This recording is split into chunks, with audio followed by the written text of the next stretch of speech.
नमस्कार, अग्निपथ देख रहे हैं आप और मैं हूं आपके साथ राखी। बात करेंगे कर्मचारी पेंशनर्स को जो लाभ मिला है, 10 लाख तक का कैशलेस इलाज देने की बात मध्य प्रदेश की सरकार ने की है। मध्य प्रदेश सरकार ने राज्य के सरकारी कर्मचारियों और पेंशन भोगियों के लिए मुख्यमंत्री राज्य कर्मचारी स्वास्थ्य योजना के तहत 10 लाख रुपए तक के मुफ्त इलाज की सुविधा देने की तैयारी की है। कर्मचारी अपनी पात्रता की जांच और कार्ड बनवाने के लिए आधिकारिक एमपी आयुष्मान पोर्टल पर जा सकते हैं। कर्मचारियों के हित में मोहन सरकार का ये एक बड़ा फैसला माना जा रहा है, जो कर्मचारियों और पेंशनर्स के हित में होगी।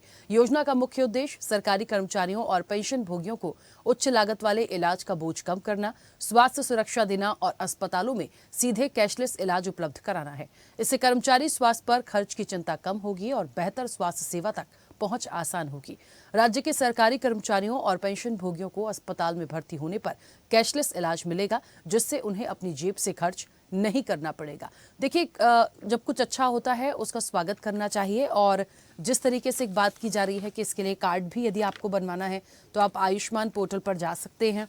इसके वैसे भी आयुष्मान कार्ड तो है ही, लेकिन उसके अलावा भी ये एक पात्र कर्मचारियों और पेंशनर्स के लिए एक वाकई सौगात से कम नहीं है। लेकिन इसका असल में कितना फायदा मिलेगा, लोगों को कैसे इस प्रोसेस में जाना है, जो कर्मचारी हैं और जो पेंशन कर्मी हैं वो इन पूरी योजनाओं को और इसको किस तरीके से लेते हैं, इसी पर हम विस्तार से आज चर्चा करेंगे। हमारे साथ मेहमान जुड़े हैं। सबसे पहले आपका परिचय करा दें। पेंशनर्स वेलफेयर एसोसिएशन से प्रांताध्यक्ष हैं आमोद कुमार सक्सेना। आमोद जी, बहुत स्वागत चर्चा में जुड़ने के लिए। और प्रदेश अध्यक्ष हैं एमपी पंचायत सचिव संगठन नरेंद्र सिंह राजपूत। नरेंद्र जी, आपका भी बहुत स्वागत है। मैं चर्चा की शुरुआत सबसे पहले आमोद जी आपसे ही करूंगी। स्वास्थ्य का ख्याल रखने की बात हो रही है और मोहन सरकार के साथ देने की बात हो रही है, कैसे इसे आप देखते हैं? 10 लाख तक यदि कैशलेस इलाज मिलता है तो किस तरह की सौगात इसे मानते हैं और कितनी इम्प्लीमेंट होती हुई देख रहे हैं?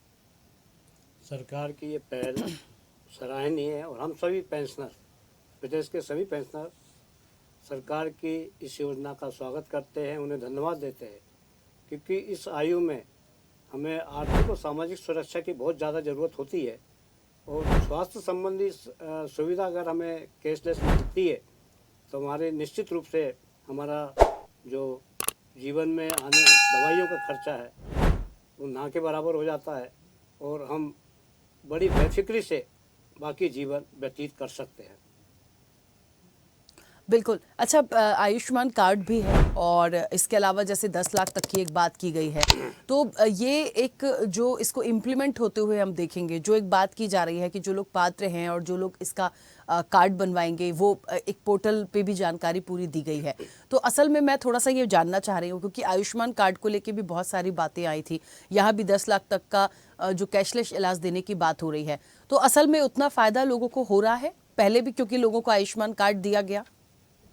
आयुष्मान कार्ड का 70 वर्ष की आयु में उसका लाभ मिलता है। अभी जो सरकार योजना लॉन्च कर रही है, करने जा रही है, उसका लाभ सभी रिटायर्ड लोगों को मिलेगा, चाहे वो 70 से कम हो या ज़्यादा हो।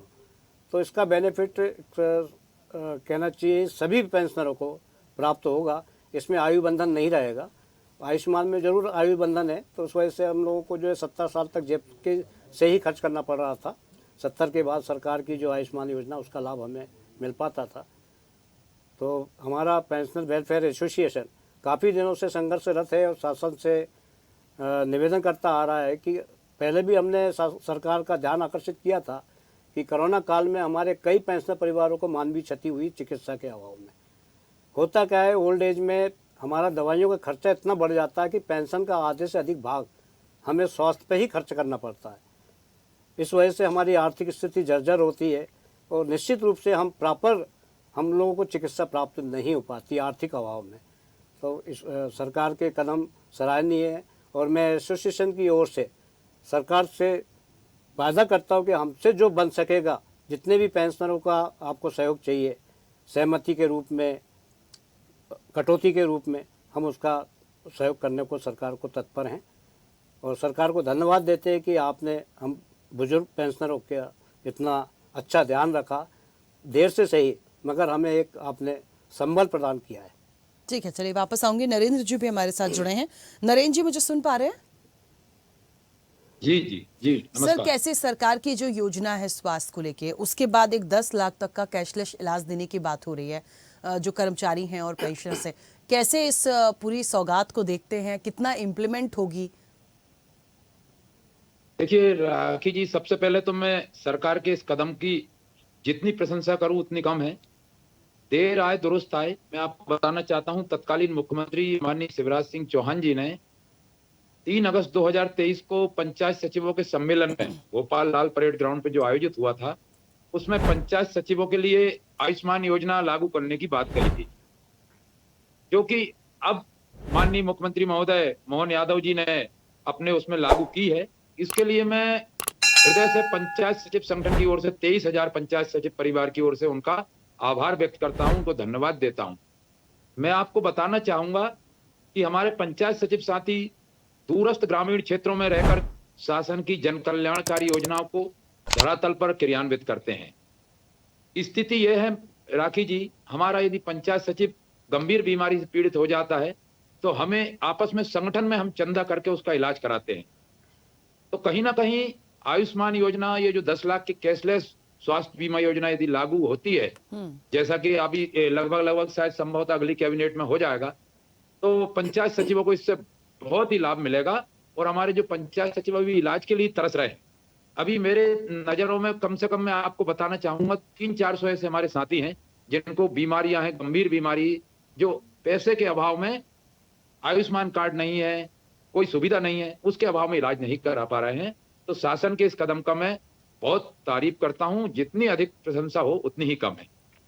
एक बात और बड़ी महत्वपूर्ण है यहाँ पे, आप ही से मेरा सवाल है नरेंद्र जी, कि ये बात सही है कि इतना इस तरीके से सोचा जा रहा है, तो ये जो एक स्वास्थ्य योजना है, ये आज से नहीं, आपने भी कहा बहुत लंबे समय से इसको लेकर काम हो रहा है। आयुष्मान कार्ड भी है, आयुष्मान के बाद अभी भी कहा जा रहा है कि यदि आप कोई भी इंफॉर्मेशन चाहिए या आप अपना कार्ड बनवाना चाहते हैं या इस तरीके का लाभ लेना चाहते हैं तो आपको उस पोर्टल पर जाना है। तो मैं थोड़ा सा आयुष्मान योजना भी है और वो जो कार्ड बना उसको लेके भी जानना चाहती हूँ कि असल में उतना फायदा मिलता है। देखिए, ये इसलिए मैं बात रख रही हूँ क्योंकि बहुत सारे लोग ये भी सवाल उठाते हैं कि योजना तो आती है, कह तो दिया जाता है, लेकिन असल में जब किसी को जरूरत पड़ती है तो उसका फिर प्रोसेस क्या है, उसको उस समय पे क्या उस समय पे वो सुविधा उपलब्ध हो जाती है उनके परिजनों को या जो मरीज है? नहीं राखी जी, पहले तो मैं आपकी बात यहाँ थोड़ा संशोधन करना चाहूंगा। आयुष्मान कार्ड हमारे तो बने ही नहीं है, हमारे आयुष्मान कार्ड बने ही नहीं है। हम जब से 2023 के बाद से जब से घोषणा हुई है, हम पोर्टल पर लगातार प्रयास कर रहे हैं। इस संबंध में मेरी हमारे जो योगेश भरसट जी हैं आयुष्मान के सीईओ, उनसे भी 2-3 बार मुलाकात हुई। उनका भी यही कहना, बोले आपका ऑप्शन अभी आया नहीं है, जबकि हमारे पहले आंगनबाड़ी का ऑप्शन आ गया है। मैं आपको बताना चाहता हूं, पंचायत सचिवों के तो आयुष्मान कार्ड बने ही नहीं है, किसी भी पंचायत सचिव का आयुष्मान कार्ड नहीं बना अभी तक। ये जो योजना लागू की जा रही है, इससे जरूर हम ये मानते हैं, ये इत्तेफाक रखते हैं कि हमें आयुष्मान जैसी सुविधा लागू हो गई है हमारे लिए।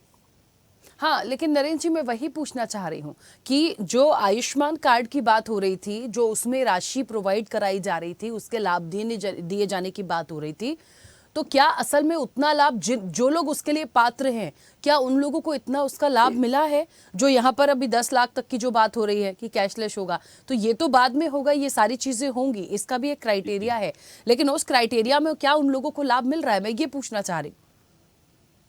जी, मेरे हिसाब से तभी लाभ नहीं मिल पाया आयुष्मान में, क्योंकि आपको बताना चाहूंगा आयुष्मान में एक क्राइटेरिया है टैक्सेशन। आप यदि टैक्स पेबल है, टैक्स अदा कर रहे हैं, तो आप उसमें अपने आप नहीं आएंगे।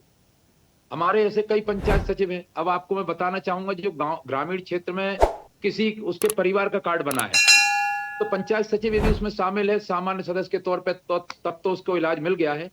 वरना यदि पंचायत सचिव के तौर पे देखा जाए तो हमें आयुष्मान का बिल्कुल भी लाभ नहीं मिला। और ये जो योजना लागू की गई है, इससे निश्चित ही भविष्य में और वर्तमान में हमारे जो साथी बीमारी से ग्रसित हैं उन्हें लाभ मिलेगा। ये 10 लाख की जो कैशलेस बीमा है, इसका मैं स्वागत करता हूं, पुरजोर समर्थन करता हूं, और माननीय मुख्यमंत्री महोदय का हृदय से पूरे संगठन की ओर से 23,000 परिवारों की ओर से साधुवाद देता हूं। ठीक है आमोद जी, एक चीज हमें देखनी पड़ेगी कि कोई सामान्य बीमारी यदि है तो 5 लाख तक की व्यवस्था पहले भी थी और लगातार की जा रही है, अभी भी इस योजना के माध्यम से चीजें रखी हैं। गंभीर बीमारी होती है तो उसके लिए 10 लाख तक के कैशलेस की बात हो रही है। मुझे लगता है मैंने तो शुरुआत ही यहाँ से करी थी कि सौगात जैसा है, क्योंकि यदि इतना ख्याल रखा जा रहा है कर्मचारियों का या जो पेंशनर्स हैं उन लोगों का, तो ये अच्छी बात है। और कहीं ना कहीं एक बोझ जो होता है ना, खर्च, क्योंकि मेडिकल है और आजकल तो छोटी छोटी सी बीमारी हो जाए, कुछ भी हो जाए तो बहुत सारा स्वास्थ्य को लेकर बहुत सारा खर्च होता है। तो उस नज़रिए से तो ये बहुत अच्छी सौगात है। लेकिन असल में इसका जो क्राइटेरिया रखा गया है, या कभी मान लीजिए किसी परिवार को ज़रूरत पड़ रही है तो वो कैसे इन चीज़ों के लिए आगे बढ़ेगा? क्या पहले से पूरे किसी भी आप हॉस्पिटल में जाते हैं तो क्या वहाँ पर ये पूरा एक क्राइटेरिया नोट है, क्या व्यवस्थाएं हैं कि आप यदि जा रहे हैं, आपका कार्ड है या आप उस श्रेणी में यदि आप पात्र हैं तो आपको उस तरीके का इलाज मिले? कई बार लोग परेशान भी बहुत होते हैं। इसमें क्या है, अभी सरकार इसका फॉर्मेट तैयार करेगी, अभी ये लागू तो हुआ नहीं है, मगर इसका ड्राफ्ट तैयार है। तो जैसे उत्तर प्रदेश में हुआ है पंडित दीनदयाल स्वास्थ्य योजना का, तो वहाँ कार्ड बने, एम्प्लॉयज़ के बने हैं, पेंशनर्स के ही बने हैं, उनका रजिस्ट्रेशन बाकायदा हुआ है और उनको ये लाभ उस कार्ड के माध्यम से 5 लाख तक का दिया गया। मध्य प्रदेश में भी जो ये पेंशनर्स का प्रस्ताव जो सुनने में आया है या जो हमें मालूम है, वो 5 लाख तक का है। 10 लाख 15 लाख का शायद वो बड़े क्लास 1 क्लास 2 इनके लिए रखा गया है, किंतु पेंशनर्स के लिए अभी 5 लाख तक का है और गंभीर बीमारी में 10 लाख तक का ड्राफ्ट सरकार ने तैयार किया है। अभी उसका अंतिम रूप हो जाने दीजिए, तब हम लोगों को पता चलेगा कि वास्तविक लाभ हमें कितना मिलना है। दूसरा, सरकार की जो पहल है कैशलेस चिकित्सा वाली, उसका हम 4.5 लाख पेंशनर मध्य प्रदेश में हैं, सभी स्वागत करेंगे, क्योंकि सभी जो पेंशनर है ये मान के चलिए कि वो सब 60 प्लस है, 60 से ऊपर है। और आप सभी को पता है कि ओल्ड एज में बीमारियां ज़्यादा घेरती हैं व्यक्ति को, तो उस स्थिति में हमको एक बहुत बड़ी सहायता सरकार ने प्रदान करने जा रही है।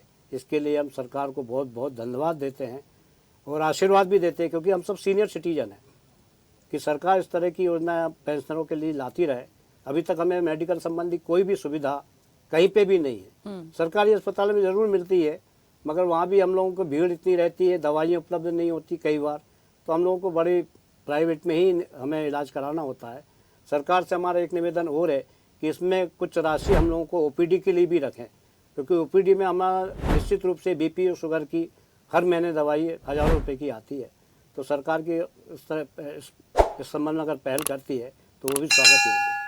बिल्कुल है। और जहाँ तक मुझे लगता है 10 लाख रुपए कैशलेस इलाज की बात की गई है, तो मैंने इसीलिए उसका जिक्र किया था कि यदि साधारण कोई बीमारी है तो 5 लाख है, यदि गंभीर है, ओपीडी की ज़रूरत भी पड़ रही है तो उन सब में 10 लाख का क्राइटेरिया रखा है। तो मुझे लगता है वो एक पूरा कवर करने का प्रयास जो है इस योजना के माध्यम से वो बिल्कुल बेहतर होगा।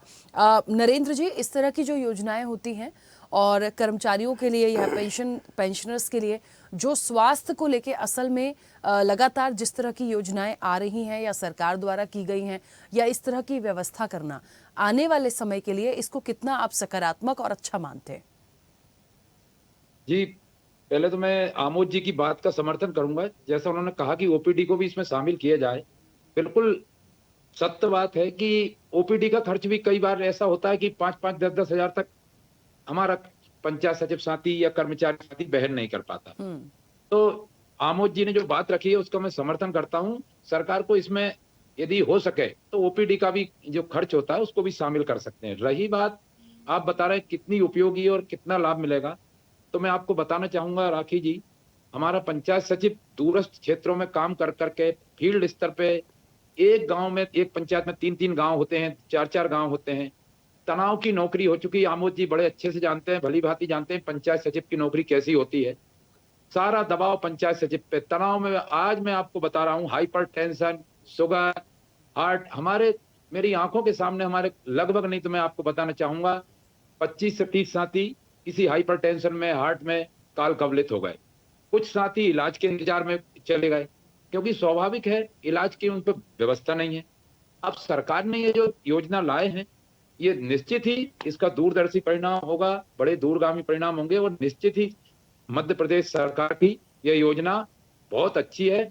समस्त कर्मचारियों की ओर से और मैं पंचायत सचिव संगठन की ओर से भी जितना साधुवाद दूं माननीय मुख्यमंत्री महोदय को उतना कम है, क्योंकि स्वस्थ शरीर में स्वस्थ मस्तिष्क निवास करता है।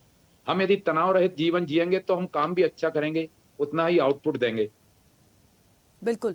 आमोद जी, क्योंकि इसी को थोड़ा सा सवाल को आगे बढ़ाते हुए, जब भी कोई एक योजना आती है क्योंकि आप दोनों लोगों ने इस योजना का स्वागत किया और आपने कहा आने वाले समय में ये बहुत अच्छा रिजल्ट भी देगी और देना भी चाहिए, पूरा प्रारूप बनकर और आएगा। लेकिन ये बात सच है कि एक सामान्य बीमारी से गंभीर बीमारी तक और ओपीडी तक का पूरा दायरा इसमें समेटा गया है। अब ये जब जिसको ज़रूरत पड़ेगी उसके अकॉर्डिंग क्या क्या चीज़ें आ रही हैं, क्या क्या परेशानियां आ रही हैं, उसको लेकर बस थोड़ी सी प्रोसेस है। मुझे लगता है वो भी क्योंकि डिसीजन हो जाता है तो फिर कोई इतनी प्रॉब्लम नहीं आती, वो तो होगा। लेकिन एक बात बड़ी महत्वपूर्ण है आमोद जी, ये जो जितने भी कर्मचारी होंगे या जितने भी पेंशन भोगी होंगे, हमें इस चीज़ को यहाँ समझना पड़ेगा कि समय समय पर इस तरह की योजनाएं उनके लिए आती हैं, असल में उसका कितना लाभ उन लोगों को मिल पा रहा है। और इससे भी बड़ी बात कि लगातार इस तरह की योजनाओं से आने वाले समय में जो और लोग इसके पीछे चले आएंगे एक के बाद, क्योंकि चेन है ये, इसका कोई क्राइटेरिया नहीं है कि आज हम कर रहे हैं फिर हम बदल देंगे फिर हम कैसे कर देंगे। लेकिन इसके लिए कोई सुझाव भी हो आपका तो वो ज़रूर दीजिए। इसमें क्या है कि अभी इन्होंने जो ड्राफ्ट तैयार किया है उसमें हमें मंथली प्रीमियम पे करना होगी। उसके लिए ये इन्होंने ऐच्छिक रखा है, इसको ऑप्शनल है, कंपलसरी नहीं किया गया है इसको। जहाँ तक हमारे एसोसिएशन को इस बारे में जानकारी है तो अभी जब ऐच्छिक रखा है, जब उनसे कंसेंट लेंगे, उनकी सहमति लेंगे, क्योंकि आपकी पेंशन से और वेतन से जब वो राशि मासिक रूप में कटौती की जाएगी तो उसके लिए सहमति आवश्यक होती है, जैसे कि नियम है। तो निश्चित रूप से जो दूर दराज गाँव में रहने वाले हैं या जो नेटवर्क से कटे हुए हैं, इसके लिए सरकार को प्रचार प्रसार भी करना चाहिए। और जहाँ तक पेंशनर का सवाल है, पेंशनर के लिए हमारा एसोसिएशन सरकार को पूरी मदद करने को तैयार है कि हम उनकी सहमति दिलाएं और उनको इसका लाभ उन तक इसका लाभ ग्रामीण क्षेत्रों जहाँ इंटीरियर है उनको प्राप्त हो सके। इसके लिए हमारा एसोसिएशन पूरी तरह मदद करेगा। सरकार चाहेगी तो हम उनके साथ खड़े रहेंगे।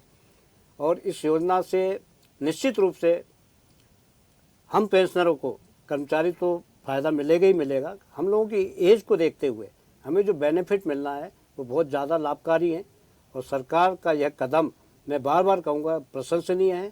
हम उनको बहुत बहुत धन्यवाद देते हैं सरकार को कि देर से सही मगर आपने हम वृद्ध पेंशनरों का ध्यान रखा, इसके लिए आप धन्यवाद के पात्र हैं। बिल्कुल नरेंद्र जी, क्योंकि समय की भी सीमा है, आपका कोई सुझाव हो? जी, जैसे आमोद जी ने कहा ये प्रीमियम का, मैं भी ऐसा मानता हूं कि अभी तो ड्राफ्ट तैयार ही हुआ है। जैसा पूरा बनने के बाद क्या आता है उसमें, क्योंकि जैसे 350 रुपए का, जहां तक मुझे अभी मैंने देखा है कि 350 रुपए पर मंथ कटेंगे। ज्यादा राशि नहीं है, लेकिन फिर भी उसमें बीमारियों का, जैसे आपने कहा सभी बीमारियां कवर हो रही हैं, ओपीडी का हो जाता है, तो आने के बाद ही पता चलेगा उसमें। तो ऐसा ना हो कि योजना तो लागू हो जाए और पता चला जब हमारा कर्मचारी साथी जाए हॉस्पिटल तो उनसे कहा जाए कि नहीं ये बीमारी इसमें नहीं है या ये कवर नहीं होगी। तो मैं भी ये चाहता हूं कि किसी भी प्रकार से यदि छोटी भी कोई बीमारी है, ओपीडी का जैसे अभी आमोद जी ने जिक्र किया था, तो कई जगह पे ऐसा होता है, कई बीमारियों में ओपीडी में ही आदमी ठीक हो जाता है ओपीडी का, लेकिन ओपीडी का खर्चा भी 10 से 20 हजार जाता है। तो मेरा ये सुझाव है शासन इन सभी पहलुओं पर विचार करे और कर्मचारी संगठन की ओर से जितनी हर संभव हमारे से सहयोग और जो भी विचार जाने जाएंगे हम तैयार हैं। मैं पुनः मध्य प्रदेश शासन के मुखिया को हृदय से धन्यवाद देता हूं और आपको भी बहुत बहुत धन्यवाद देता हूं कि आपने हमें इस मुद्दे पर बोलने के लिए यहाँ बुलाया। बिल्कुल, चलिए और समय भी हो गया। आप दोनों मेहमानों का बहुत शुक्रिया, आप हमारे साथ इस चर्चा में जुड़े। देखिए, जब जब कर्मचारियों की बात होगी, पेंशनर्स की बात होगी, एक बड़ी सौगात है और इसका इम्प्लीमेंट और प्रारूप बहुत जल्दी तैयार होकर आएगा। लेकिन वाकई में कर्मचारी और पेंशनर्स इसको एक किसी सौगात से कम नहीं मानते हैं। तो कहीं ना कहीं मोहन सरकार का जो प्रयास कर्मचारियों और पेंशनर्स में के हित में आया है वो काबिल तारीफ है। चर्चा में इतना ही, बने रहिए स्वदेश न्यूज के साथ। सबसे पहले देश। ऐसे ही वीडियोस के लिए लाइक करें, शेयर करें, फॉलो करें। YouTube पर जाकर सब्सक्राइब कर बेल आइकन दबाना ना भूलें और ताजा अपडेट्स के लिए swedeshlive.com पर जरूर जाएं।